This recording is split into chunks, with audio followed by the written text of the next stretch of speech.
Hey, what's up everybody? Danny Lightning back with another CSR2 video. Alright, so we're going to talk about, do you really need to max your cars out?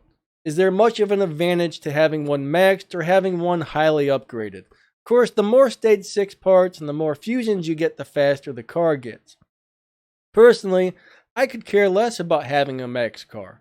I'm going to tell you why. Most of these events all go by your dyno time. There are some events like the Evo Cup and the Golden Cups and, the best of British and stuff where there's a set time and you got to have a car really highly upgraded to beat a lot of those. But the majority of the races in the game go by your car's dyno time, except for some of the more like paid events.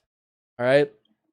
Even live racing, if you have a car that beats dyno time, it doesn't matter if that thing's running a 12-second quarter mile or a 7-second quarter mile. If it beats dyno time, the majority of the cars are still going to do really, really good.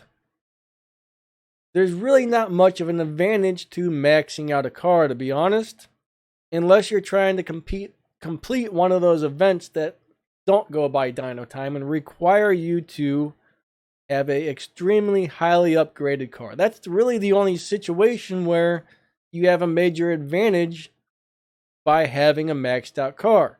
Now, Showdown is the other thing. If you've got the fastest car that's allowed in Showdown and you've got it maxed out, you're going to have a major advantage over other people. For instance, we've got a Showdown. I think today there's a new Showdown up. I guess that, yeah, you gotta be between 650 EP and 700 EP. So a maxed out car is actually not going to help you in this one because you're going to have to lower your Evo points down to 700. Now, some of these Showdowns maxed out cars are the ticket. That's going to make you win or at least climb way up to the top. There's always the hackers and the cheaters and crap that are going to beat everybody, unfortunately. But you can still do really, really well on these if you have certain cars. But on this one, you need to find a car that's going to be the fastest car you have at 700 Evo points or lower. All right, so that means you're going to have to drop all of your fastest cars down to 700 Evo points and then retune them and see which one is the fastest. Or there are people who somehow figure out some of the fastest cars in the game and they do post videos on YouTube. I don't know. I'm hearing the Plymouth Roadrunner is extremely fast.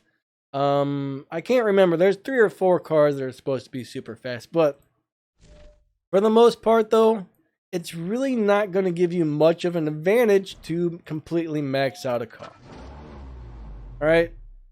That's my opinion. Some people may disagree, but most cars don't need to be maxed out. For example, if I go into a live racing event with my Sesto Elemento the way it is right now, it beats the crap out of everybody, and it's not even really, it's pretty highly upgraded, but it's not really even close to being maxed out yet.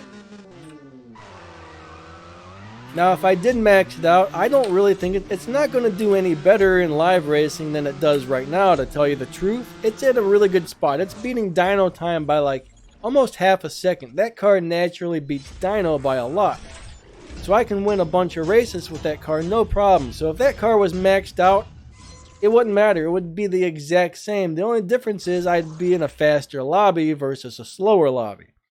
I mean, if you're trying to swap, if you're a person that wants to swap for live racing, any lobby under 10 seconds or faster is when people really start to swap and start to get honest at swapping. If you're slower than 10 seconds, a lot of people will rip you off and cheat you out of wins. Some people put swap in their name, but once you get into the faster lobbies, especially 9 seconds and faster, almost everybody in those lobbies are genuinely swappers if they got swap or the swap symbol in their name.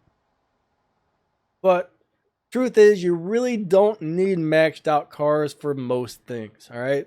I know some people are so obsessed with maxing out their cars. Sure, it's really cool to get something maxed out so you can say, check it out, this thing's really fast, but some cars don't even run a good time maxed out. I mean, there's certain tier 5 cars that are, we max them out and they're running like 9.3s or 9.5s maxed. That's not so great. That's just not so great.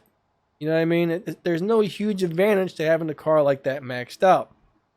I just did the 3-race supply cup, and look at all that RP I'm going to earn just from those 3 races. If you're in a crew, make sure you do those every time there's a supply cup or a crew cup or whatever. That was the token cup or the crew cup, one of those things. But anyways, you guys get the idea. All right. Maxed out cars aren't always that important unless you're trying to finish certain events. Hopefully that makes sense.